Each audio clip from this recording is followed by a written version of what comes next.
Congress party के वरिष्ठ नेता प्रमोद तिवारी जी हमारे साथ मौजूद हैं बातचीत के लिए। सर, सरकार के 11 साल पूरे हुए हैं और इस 11 साल को बीजेपी के लोग बेमिसाल बता रहे हैं, आप क्या कहेंगे? निश्चित रूप से ये बेमिसाल रहा 11 साल। बर्बादी के लिए, तबाही के लिए, अर्थव्यवस्था बर्बाद करने के लिए, दुनिया में हिंदुस्तान को अलग थलग करने के लिए, और कुल मिलाकर 11 साल सिर्फ प्रधानमंत्री के फेंकते हुए बीत गए, कुछ नहीं कर पाए। मेरे सवाल है, इसका जवाब दें। कहा था 11 करोड़ हर साल लोगों को रोजगार मिलेगा, 2 करोड़, तो 11 साल हो गए, 22 करोड़ रोजगार कहाँ है?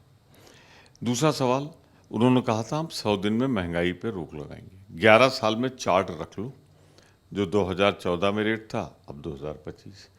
किसान के मामले में जो उन्होंने कहा था दुगनी उपज हो जाएगी, फायदे का दुगना मिलेगा, आज किसान आत्महत्या कर रहा है, किसान को उसका हक नहीं मिला।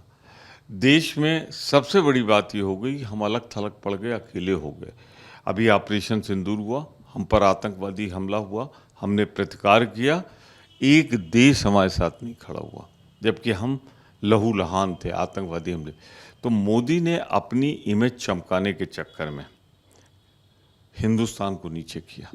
मोदी जी, देश बड़ा होता है, व्यक्ति नहीं। एक सवाल ये था कि जो डेलीगेशन गया था ऑपरेशन सिंदूर के बाद विदेशों में अपनी बात कहने के लिए, वो वापस आया। कल मुख्य प्रधानमंत्री ने उनसे मुलाकात की और सभी लोग जो है वो कह रहे हैं कि संतुष्ट नज़र आ रहे हैं। कांग्रेस के चाहे लोग हों, चाहे दूसरे पार्टी के लोग हों, सब ने जो है वो हम लोगों की बातों का वहाँ पर सम्मान है। हम लोगों ने, कांग्रेस ने सर्वदलीय बैठक में और वर्किंग कमेटी में फैसला लिया है, उस पर हम कायम हैं कि आतंकवाद से लड़ने के लिए भारत की सेना का हम यशोगान करते हैं और उसका समर्थन करेंगे।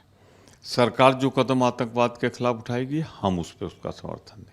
हमने अपना वचन पूरा किया, भाजपा ने विश्वासघात किया, हमसे 4 नाम मांगे, उन्होंने अपने आप 4 नाम दे दिए। फिर भी देश हित में हम लोगों को गए, जितना बेस्ट पॉसिबल था उतना हमारे लोगों ने किया। देश के बाहर आवाज़ एक होनी चाहिए, एक रखी।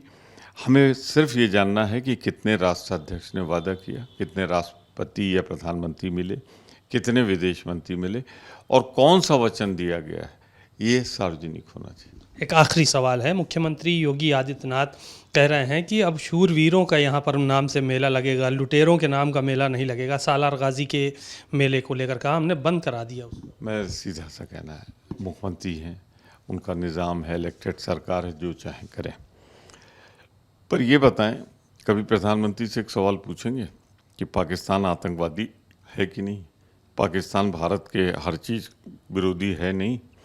तो जब चले थे ये काबुल से, तो बिना प्रोग्राम घोषित के लाहौर में कैसे उतर गए? वहाँ नवाज शरीफ के माँ के चरणों में गिर गए, फिर बिरयानी खा के लौट आए। नतीजा हुआ पठानकोट में एयरबेस पर हमला हुआ। मैं उनसे पूछना चाहता हूँ, आप ही के राष्ट्रीय अध्यक्ष भाजपा के जिन्ना की मज़ार पे फूल चढ़ा के आए और उसे धर्मनिरपेक्ष बता के आए। तो पहले ज़रा इनसे सवाल पूछ लीजिए कि क्या जिन्ना इस देश का बंटवारा करने के लिए जिम्मेदार है कि नहीं? उससे बड़ा कोई आतंकवादी हो सकता है? मैं दूसरी बात कहना चाहता हूँ, जिन्ना के उस कर्म का क्या समर्थन करते हैं वो? मैं तो मानता हूँ कि जिन्ना की जिद की वजह से, गलतियों की वजह से सब कुछ हुआ।